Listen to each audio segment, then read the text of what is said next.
This segment is brought to you by the Kansas Soybean Commission. The Soybean Checkoff, progress powered by Kansas farmers. Welcome back to Farm Factor and the Kansas Soybean Update. This is the Kansas Soybean Update. It's brought to you by the Kansas Soybean Commission. The Soybean Checkoff, progress powered by Kansas farmers. Jessie Freeman from Louisville, Colorado will be a senior at Kansas State University, and she served as one of the interns this year with Kansas Soybeans. And Jessie, a busy summer, I'm sure, serving with Kansas Soybeans. Absolutely. Kept us very, very busy. What were some of the activities that you did in your internship? One of the first things that we got on was preparing the Kansas Congressional Economic Impact and Statistical Abstract of Agriculture, and that was for us to be able to present to Washington, D.C. staff of elected officials to kind of give an emphasis on just how much income and just how much contribution agriculture makes to the state of Kansas. It was nice to have that type of involvement, see kind of the inner workings of being able to talk with officials at Washington, D.C. I don't have a background in agriculture, so it was very eye-opening to see, even broken down to the crops contributed by each congressional district. It was really, really eye-opening and very, very informational for us both. Not having a background in agriculture, what got you interested in wanting to be a part of this internship?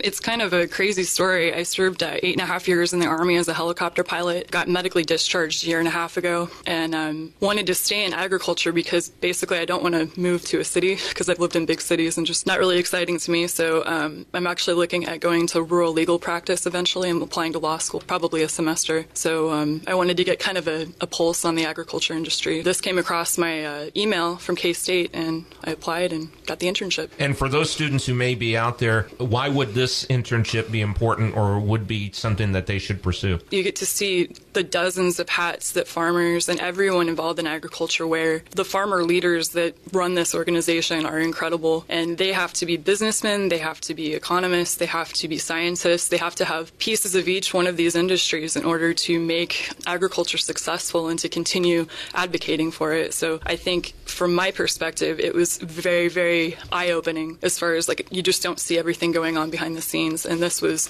fantastic. Plus it gave me just an eye on everything that goes into it.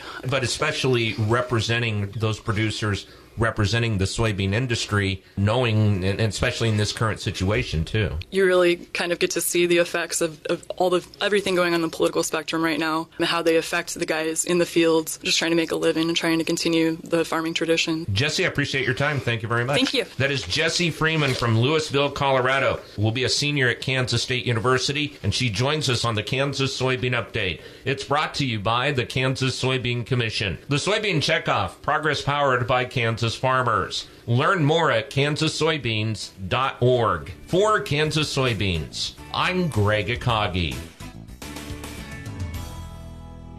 Hope you enjoyed this week's Kansas Soybean Update. Stay with us after the break for more as Kyle Bauer continues his visit with Keith Houghton with the Ringneck Ranch.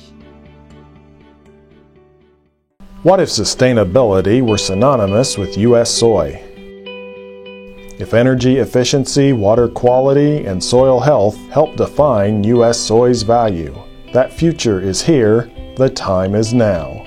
To meet end-user demands, the Soybean Checkoff is committing to sustainability that's achievable, worthwhile, and enduring. A message from the Kansas Soybean Commission, the Soybean Checkoff, progress powered by Kansas farmers.